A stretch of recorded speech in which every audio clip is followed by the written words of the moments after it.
Khalid ibn Walid. He was a man who embraced Islam and became one of the best commanders an army has ever seen. By Allah's leave, he would lead the army to succeed.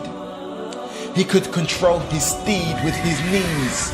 At the same time, hold two swords, one in each.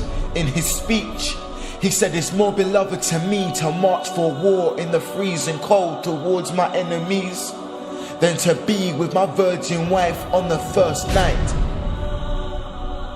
Listen to his description. A mighty torso, tall with broad shoulders. He stood out of all soldiers. He had wise thoughts, eyes of a hawk. When he used to fight or when he fought, he accomplished the title Sayfullah. Translated in our tongues, this means the sword of Allah.